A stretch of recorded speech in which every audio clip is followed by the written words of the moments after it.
Alexis, bonjour Gérard. Bonjour Françoise. Bonjour Françoise. Est-ce que vous pouvez un peu planter le décor? On est où?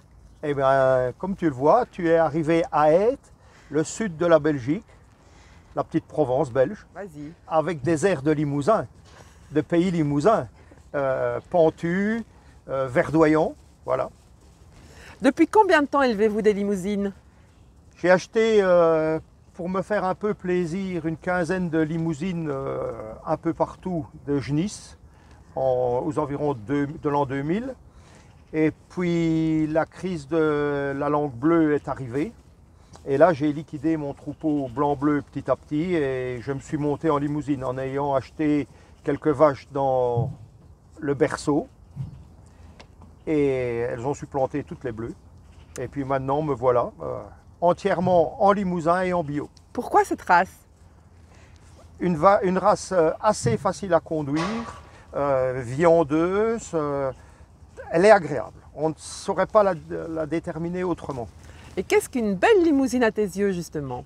Ah, belle limousine pour moi, rectitude de dessus et un bon bassin. Est-ce que tu peux me donner 2 critères de sélection les plus importants à tes yeux? Ah bah, une vache qui vèle tous les ans et qui est capable d'élever son veau seule. Et une vache qui est assez docile. Quel est l'âge au premier vélage chez vous? 30-34 mois. Et dans ton exploitation, en moyenne, une vache, elle vèle combien de fois? Les meilleures vèlent très longtemps, les moins bonnes, 1 ou 2 veaux. Comment gérez-vous la docilité des animaux? Ah, et ben voilà, malheureusement j'ai encore une étable liée. Malgré qu'on parle du bien-être animal, on ne parle pas souvent du bien-être de l'agriculteur. Mais toutes mes génisses que je garde pour moi la première année, elles sont liées à la chaîne hollandaise. Et je soigne l'hiver, je sais, c'est un peu plus de travail, il faut les liter, il faut soigner devant avec un chauffeur, mais elles sont habituées de voir l'homme tout le temps. Est-ce que vous participez au concours? Et si oui, qu'est-ce que vous en avez retiré? Ben, voilà, mon troupeau, l'erreur que j'ai faite en achetant mes limousines, c'est de ne pas avoir inscrit tout mon troupeau. Pour le moment, je suis à 50% de bêtes inscrites.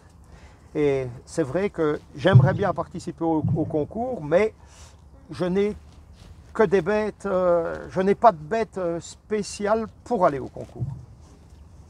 Ce sera à voir plus tard alors? Ah oui, sûrement. Maintenant, je me ressens motivé parce qu'apparemment, j'ai de la relève.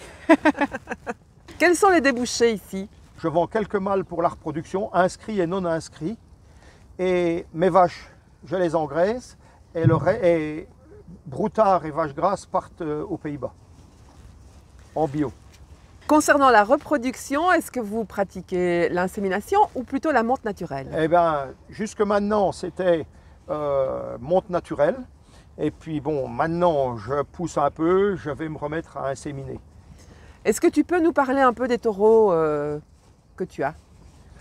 80% de mes taureaux viennent de 3 élevages. Mano Giroux, Virondeau en Haute-Vienne et Michel Joannet en Creuse.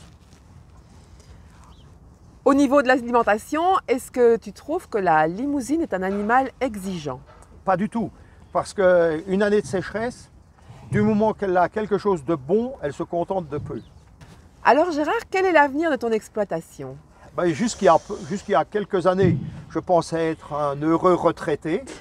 Et puis ma fille m'a parlé qu'elle aimerait bien continuer. Donc maintenant, je suis obligé de me relancer. Est-ce que tu peux un peu parler de tes objectifs, Alexis? Moi, pour l'instant, je suis encore aux études. Je fais un graduat en agro-industrie. Par la suite, j'aimerais bien revenir sur l'exploitation et continuer ce que mon papa a commencé, donc améliorer un peu la génétique, la conformation des bêtes et pourquoi pas développer peut-être un peu plus mes moutons par la suite. Et puis pourquoi pas commencer les concours et voilà, continuer ce qu'on a commencé. Eh bien, on vous souhaite bonne chance et bonne continuation. Eh bien, merci Françoise d'être venue au bout du monde.